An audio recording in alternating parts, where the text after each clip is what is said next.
খাল কেটে কুমির আনা, এটি কি আসলেই প্রবাদ নাকি সত্য ঘটনা?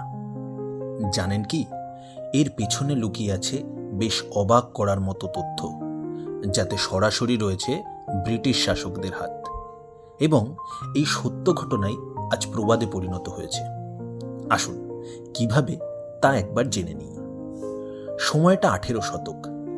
ব্রিটিশদের ব্যবসায়িক কর্মকাণ্ডের মূল কেন্দ্র ছিল কলকাতা। পলাশির যুদ্ধের পর মীর জাফরের দয়ায় এর সাথেই তারা পেয়ে গেল 24 পরগনার জমিদারি। গোটা এলাকাটাই নদীমাতৃক, কাজেই ব্রিটিশরা বুঝেছিল এই গাঙ্গেয় বদ্বীপ এলাকায় যোগাযোগের জন্য জলপথই একমাত্র ভরসা। History of canals in Bengal বই থেকে জানা যায়, 1853 সালে ভারতে রেলপথ প্রসারের আগে ব্রিটিশদের একমাত্র নীতি ছিল খাল খনন করা।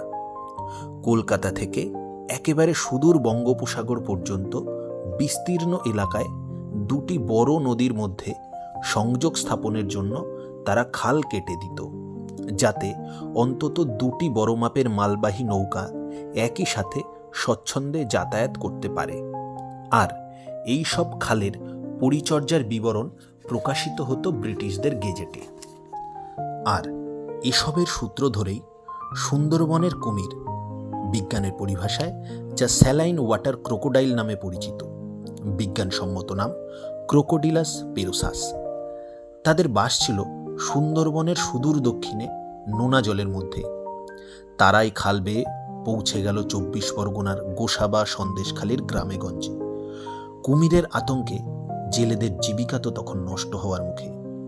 সে সময় একটি গ্রামে পরিস্থিতি এতই ভয়াবহ ছিল যে গ্রামের সমস্ত লোক মিলে একটি বিশালাকার কুমিরকে হত্যা করেছিল। সেই থেকেই গ্রামের নাম হয় কুমিরমারি। শুধু কুমির নয়, নোনা জল ঢুকে পড়ায় গ্রামে চাষবাসেরও যথেষ্ট ক্ষতি হয়েছিল। কাজেই 24 পরগনার নদীমাতৃক গ্রামে খাল কেটে উপকারের বদলে কুমির নামক ভয়াবহ বিপদের সম্মুখীন হওয়ার এই ঘটনা মানুষের স্মৃতিতে বহুদিন পর্যন্ত জীবিত ছিল। এবং সেই থেকেই এই প্রবাদের জন্ম। আঞ্চলিক ইতিহাসের এমন আরও অনেক চমকপ্রদ তথ্য পেতে আমাদের চ্যানেলটিকে অবশ্যই সাবস্ক্রাইব করুন, সাথে বেল বাটনটি ক্লিক করতে ভুলবেন না। সুস্থ থাকুন, সঙ্গে থাকুন। ধন্যবাদ।